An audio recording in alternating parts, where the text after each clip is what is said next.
Donna Gillis from Shasha Salon and Boutique in Homewood, Alabama. One of the things that I have noticed consistently throughout my career as a hairstylist is whenever I have a new client in my chair, I always have to teach them how to blow dry their hair. So that's what I want to do today, is give some blow drying tips. We will start with Krista. She has long hair, very curly hair. And first thing I have done is shampooed her with Milkshake product.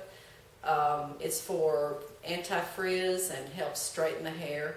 That's one of the things that you need to make sure you have in place. You have to use the right products, the right tools, of course have a good haircut, and you have to have the technique. Let's get started. First thing I'm going to do is put some conditioner, Milkshake conditioner on her hair. It comes out in a foam. It's a wonderful product. Put it on with the hair wet, and it smells really good too. So, okay. Now, hold your head over. I'm going to blow dry her hair from scalp to ends, about 80 to 90% dry before we use a hairbrush.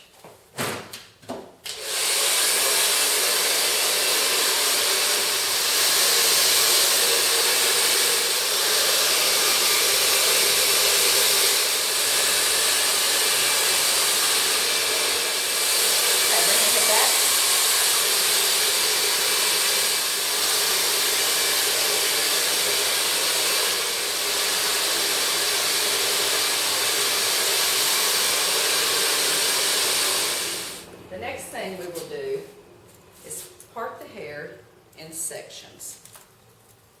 The first section will be from the occipital bone down, or if you're looking in the mirror, just from the top of the ears. You can just section it off. It doesn't have to be precise.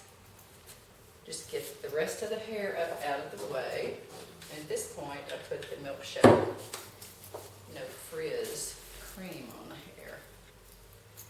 That's going to help us in straightening the hair and taking the frizz out.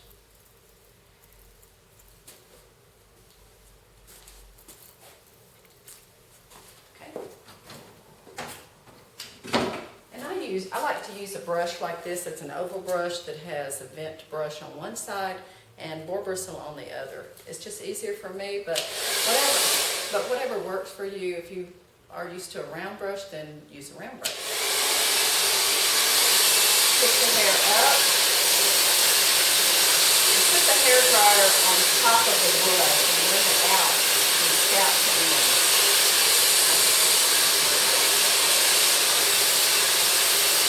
You can turn your brush as you go, and you don't want to put a lot of tension on it because it might break the hair.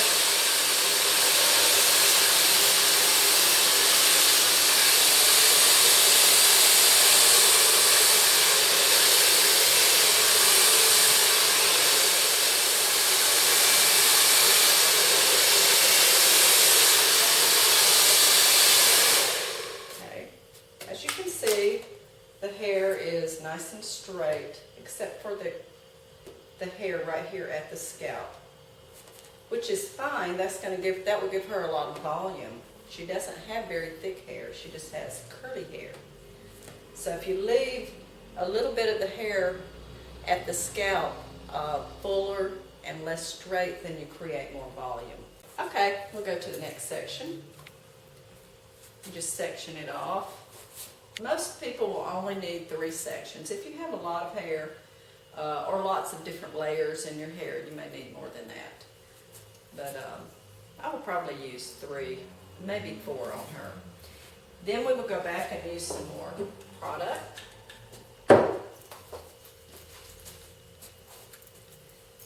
This is for the frizz control.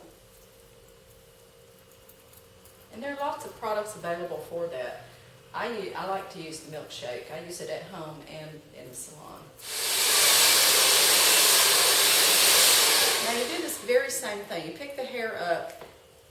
The reason that we get the hair mostly dry before we start using a hairbrush is so that we don't break the hair, because if you pull on the hair when it's really wet, you're stretching it out too much and it could snap.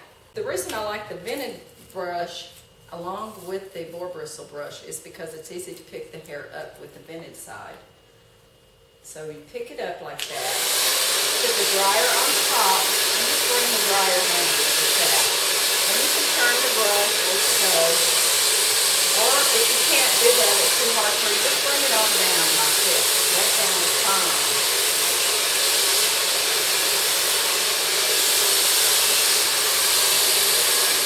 Do the same thing with each section.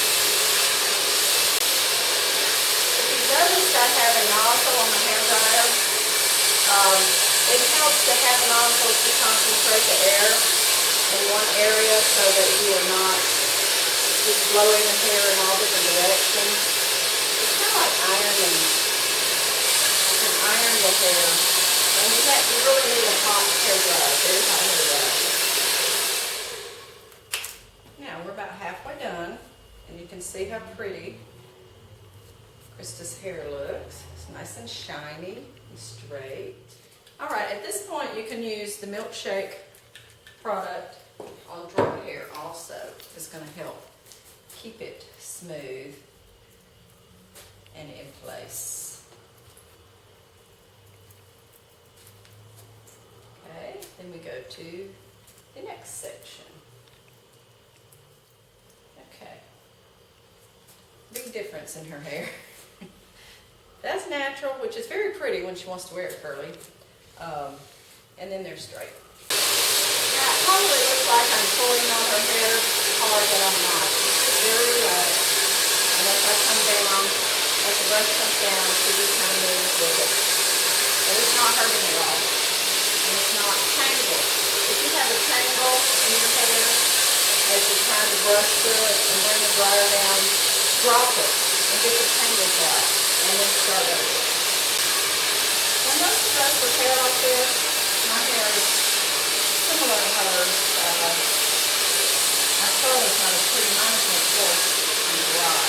And most of us don't shampoo our hair every day because it's just not necessary. And you can get up, like I can get up the next day, and sometimes I just brush my hair and I don't have to do anything to it. Sometimes I just section it off with it dry and go through these sections now. It just depends on how it looks when you get up, what you have to do. So it's pretty easy after the initial blow drying, which takes about anywhere from 10 to 15 minutes.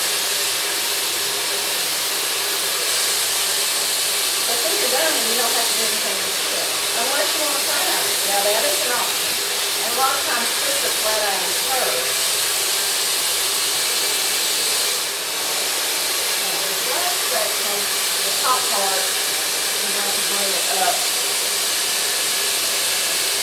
this way. This makes it easier to dry with the hair at the scalp straight.